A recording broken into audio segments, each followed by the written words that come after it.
most important thing you should know as a new engineering manager is that your new role requires mastering several boss ceremonies. In my experience, giving negative feedback is the most difficult of the ceremonies.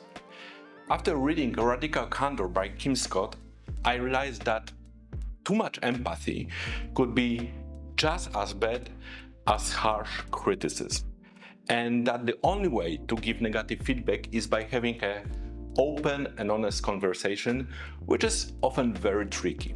It's difficult because emotions can easily creep in, and the conversation can look like a serious dressing down, a lecture, or a way for your developer to get out of the mess by looking for excuses. Well, I fell into these traps many times, believe me, many times, and that's why I created an algorithm for giving negative feedback. First of all, the essential part of giving negative feedback is that you identify your intentions and feelings. This is the most important. This is very important because if this isn't established immediately, the feedback you give your developer can be misconstrued as a personal attack. You should mention to your developer that feedback is intended to help them learn and that you care about their well-being and growth within the team and the company. And you really need to believe in it, and believe me, it is in your selfish interest.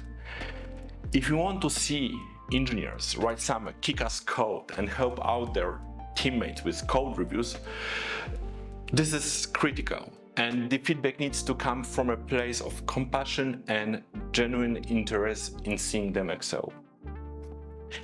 If feedback is systematized and cultivated to be part of the feedback-giving culture, then it's more likely your engineer will accept it and make the necessary changes. The second part is to say why it's negative. What is negative in the feedback? What did the developer do that could have had dire consequences for the project or company? An engineering manager must identify the risk of said behavior or mistakes that the costs it could incur. For example, if your engineers don't review code and several bugs are found, then this could affect your work, your client relation, and as a result, your selfish interest, your bottom line. You need to name your intention that you want good practices to spread throughout the team and your engineers to be essential contributors to the technology you are building. After giving negative feedback, now would be a good moment to let your engineers address the situation. That's the third element of the algorithm. This is important because you don't want the conversation to be boss dominated and one way. There needs to be a discussion, but discussion within the structure. And also you can find out how your engineer accepts the feedback.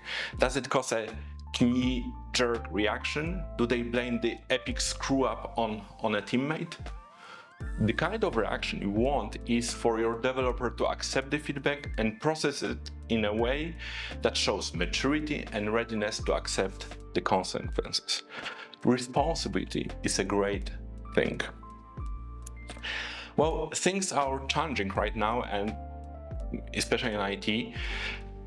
If the way you give negative feedback is entirely out of the line, well, guess what? Your developer, your engineer lives at the next opportunity. After all, it is an engineer's market. That's why coaching should be closely tied to giving feedback. This does not mean that you do the work for them, but you also don't want to be a ruthless enforcer who wants accountability and nothing more. You need to put an effort. You need to create growth opportunities, and creating growth opportunities is in your and your developers' best interest. They learn from mistakes, the mistake isn't repeated, and you save money or get peace of mind. Fourth element of the algorithm is that when all the essential parts have been said and your developer accepts feedback or attempts to change your mind, finish the conversation. Make sure everyone is on the same page and the action plan is clearly understood. This way, your developer knows that you are serious and that you refer back to the conversation and to the solution to check if progress has been made. That's my algorithm, that's my advice to new engineering managers about giving negative feedback. I hope this is helpful for you and you find it useful. If you are looking for more tips and advice about dev team performance and well-being, subscribe to our YouTube channel on our blog. Thank you very much.